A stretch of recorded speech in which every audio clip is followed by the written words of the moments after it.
Saudaraku yang dikasihi dan diberkati Tuhan, apa kabar saudara hari ini? Saya percaya Anda semua dalam keadaan yang luar biasa baik. Amin. Puji Tuhan, jumpa lagi melalui tayangan berkat Tuhan hari ini. Dan pada kesempatan kali ini saya berbicara tentang asli atau palsu. Dalam Injil Yohanes pasal yang pertama ayat 47, ketika Tuhan Yesus berjumpa dengan Natanael, maka Tuhan Yesus memberikan penilaian bahwa Natanael adalah orang Israel sejati dan tidak ada kepalsuan di dalam dirinya.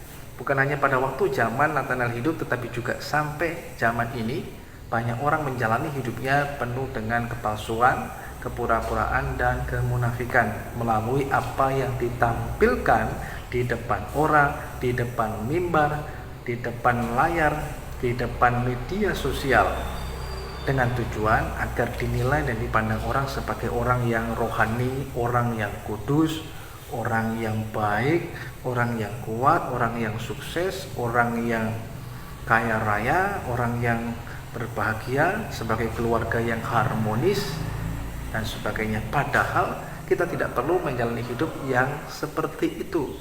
Karena ketika kita menjalani hidup penuh dengan kepalsuan, hanya akan membuat kehidupan kita penuh dengan penderitaan.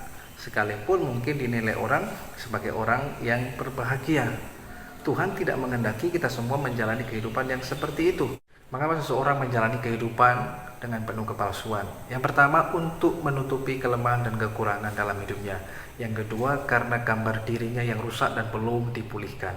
Yang ketiga, karena untuk mencari popularitas. Yang keempat, karena adanya kesombongan. Yang kelima, karena agar dapat diterima oleh orang lain. Nah, Tuhan tidak menghendaki kita memiliki hidup dan menjalani hidup yang seperti ini, yaitu hidup dalam kepura-puraan dan hidup dalam kepalsuan.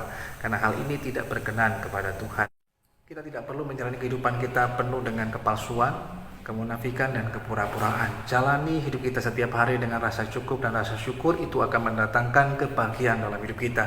Tuhan menghendaki saudara dan saya menjadi orang Kristen yang sejati, sungguh-sungguh mengikuti Tuhan, bukan mengikuti tren, mengikuti gaya hidup orang lain, dan sebagainya. Ingat bahwa saudara dan saya diciptakan Tuhan itu unik, khas, dan berbeda. Kita diciptakan Tuhan secara spesifik untuk tujuan kemuliaannya. Oleh karenanya, saudara dan saya tidak perlu untuk menjadi seperti orang lain atau menjadi seperti apa yang orang lain katakan kepada kita.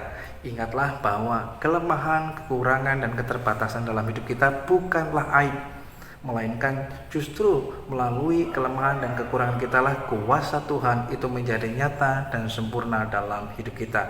Tetaplah murni di hadapan Tuhan, walaupun mungkin tidak membuat kita menjadi populer, tetapi membuat hidup kita berkenan kepada Tuhan. Seperti halnya dengan Natanael, hidup kita berkenan dan dikenan oleh Tuhan.